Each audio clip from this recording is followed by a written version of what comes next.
Welcome back. The equity market is still dealing with a cut of about 0.75%. Let's shift focus to commodities, see what's brewing there. Manisha is joining in with the latest. Good morning, Manisha.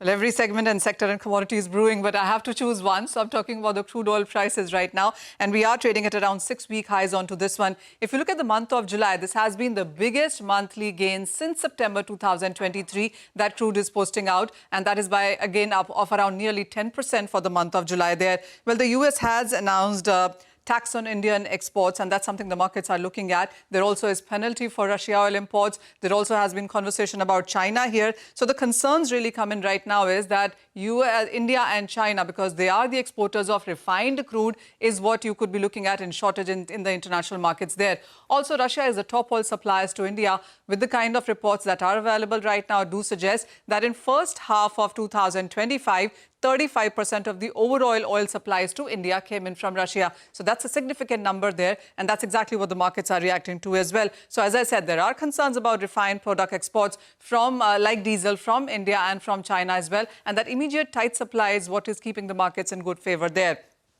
Also talk about the US introducing very extensive sanctions on Iran. The highest and the most intensive, as I said, in last 7 years is what we're dealing with right now. And of the 20 companies who have been put in these sanctions, 6 of them really are in the Indian markets there. Companies that have been targeted also are in Turkey, in China, Indonesia and UAE as well. So US has imposed sanctions on trading in many of these companies which are into petroleum and petrochemicals as well.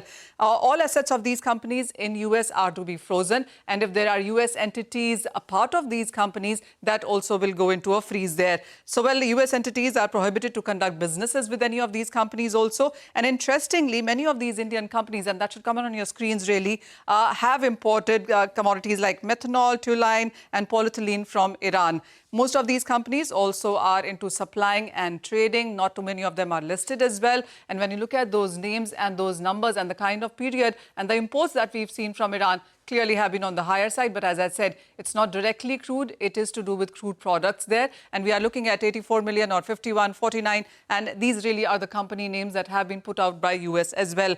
If you look at many of these companies, the numbers are for 2024. And many of these are from October to Jan 2025 as well. And it has been millions of dollars, but the markets do believe that at this point in time, there's not going to be a very large impact because the quantum overall is on the lower side there. Apart from that, we haven't heard from these companies yet. And there is an addition in that statement that came in from US suggesting that these companies have the ability to appeal to be taken off those sanction lists. They will, of course, have to give various documentations and future accountability as well. So at this point in time, not too much of an impact, but we have those numbers coming in on your screens there. What the markets also will watch out for is the OPEC Plus meeting on this weekend. As of now, the conversation is that while OPEC has been increasing production from the month of May until September, October actually could be a bit of a pause there. The strength in dollar index is what seems to be weighing onto the markets right now. But even with that, $73 per barrel is holding for the Brent prices, with markets believing that even as July is ending 10% on the higher side, August could be equally bullish. Okay. All right. Got it. Thanks very much for that.